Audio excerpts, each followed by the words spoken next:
하스테하보니 비다보리 당부는 DPS니 비싱티 인지니어리 샤박 ক্লাংমনো তুই বিধানসভা বাজেট অধিবেশন ফিরমরিখা হাসতে ইয়াকসু মঞ্চ করা জিষ্ণু দেববর্মা সরকারের উদ্যোগ দপ্তরের টিপিএসসি এর মাধ্যমে বাস্তবকাল ইঞ্জিনিয়ার নিয়োগ করার উদ্যোগ নেওয়া সম্পর্কে মাননীয় বিধায়ক শ্রী সুকান্ত দাস মহাশয় কর্তৃক আদিত কোনো ছাত্র সন্তুষ্ট করেই অ্যাটেনশনের বিষয়ে রাজ্য সরকারের উদ্যোগ দপ্তরের জুনিয়র ইঞ্জিনিয়ারের পদের সংখ্যা 975, তার মধ্যে 265 বর্তমানে কর্মরত এবং 710 জুনিয়র ইঞ্জিনিয়ার পদ শূন্য অবস্থায় আছে।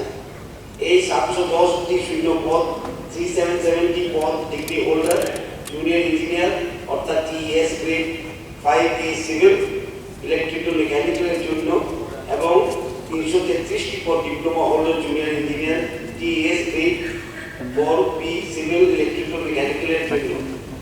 এই পরিস্থিতিতে মোট 710টি শূন্য পদে নিয়োগের জন্য প্রক্রিয়া চলছে। এই শূন্য পদগুলিতে নিয়োগের ব্যাপারে GAAR ডিপার্টমেন্ট সম্মতি প্রদান করেছে।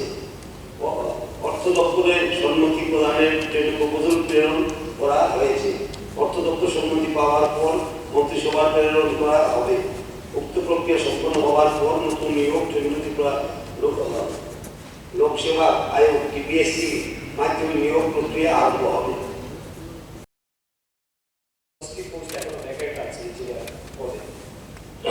আমরা লক্ষ্য করছি স্যার, আমাদের ত্রিপুরা রাজ্যের গুরুত্বপূর্ণ ইঞ্জিনিয়ারিং কলেজ যেটা MIT, TIT কিংবা IFA ইউনিভার্সিটি রয়েছে, এই তিনটা ইউনিভার্সিটি গুরুত্বপূর্ণ। সেখান থেকে গত প্রায় 4-5 বছর আমাদের রাজ্যে ইতিমধ্যে ডিপ্লোমা এবং গ্রাজুয়েশন অর্থাৎ ইঞ্জিনিয়ারিং নিয়ে প্রায় 5000 ছাত্রছাত্রী কিন্তু ডিগ্রি নিয়ে বেরিয়ে এসেছে।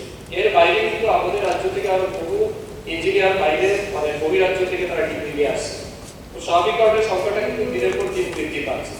তো আমি যেটা লক্ষ্য করেছি, এখানে মাননীয় মন্ত্রী মহোদয় হয়তো পিডব্লিউডি দপ্তরের কথা বলেছেন, কিন্তু ইঞ্জিনিয়ারিং শুধুমাত্র কিন্তু পিডব্লিউডি দপ্তরেই লাগে না।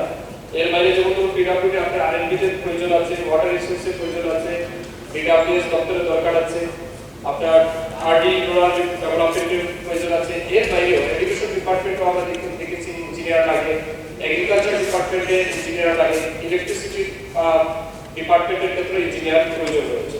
তো সব মিলিয়ে রাজ্যে যতগুলি ডিপার্টমেন্ট রয়েছে যেখানে ইঞ্জিনিয়ারিং ব্যবস্থা রয়েছে, সেই সমস্ত সব জায়গায় কিন্তু ইঞ্জিনিয়ারের একটা ক্রাইসিস রয়েছে।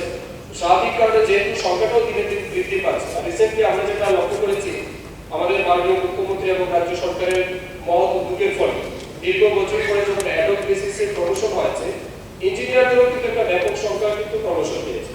তো তারা জুনিয়র ইঞ্জিনিয়ার যারা একসময় ছিল তারা প্রমোশন পেয়ে কিন্তু তাদের অ্যাসিস্ট্যান্ট ইঞ্জিনিয়ার কেউ হয়েছে কিংবা তারও উপরে কেউ ঢুকেছে। তো স্বাভাবিক কারণে নিচের সংখ্যাটা কিন্তু বৃদ্ধি পাচ্ছে। এর বাইরে যদি আমরা বলি, আমাদের বাজেটের মধ্যে আমরা দেখেছি যে বিষয়টি উত্থাপন করেছে রাজ্য সরকারের উচ্চ দপ্তরে TPSC মাধ্যমে বাস্তবায়ন। উচ্চ দপ্তর মানে সেটা নিয়ে আলোচনা করছিলাম। 710টা যাই উত্তর এখান থেকে এসেছে, বিভিন্ন দপ্তরে হবে একযোগে নিয়ে আসেন। প্রশ্নটি আপনি বলতে বিভিন্ন দপ্তরে কি আছে না আছে স্যার আমি একটু বলে ইন্টারাপ্ট করছি। যেহেতু যদি TPSC এর মাধ্যমে ইঞ্জিনিয়ার নিয়োগ করা হয়, এটা কিন্তু স্পেসিফিক পিডব্লিউডি ডিপার্টমেন্টের জন্য হবে না।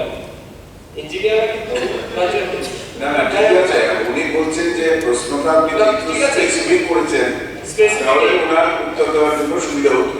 না আমি একটু সরি স্যার, এটা সংখ্যাগুলো দেওয়া যেত। আমি একটু ইন্টারাপ্ট করছি স্যার। আমি যখন প্রশ্নটা এনেছিলাম বা আমরা যখন পলিকাটেশনের বিষয়টা এনেছিলাম, অনলাইন স্পিকার যা বলছিল তাই বলতে চেয়েছিলাম। ঠিক আছে, হয়ে গেছে। যাই হোক, ইঞ্জিনিয়ার দরকার তো আছে বিভিন্ন দপ্তরে।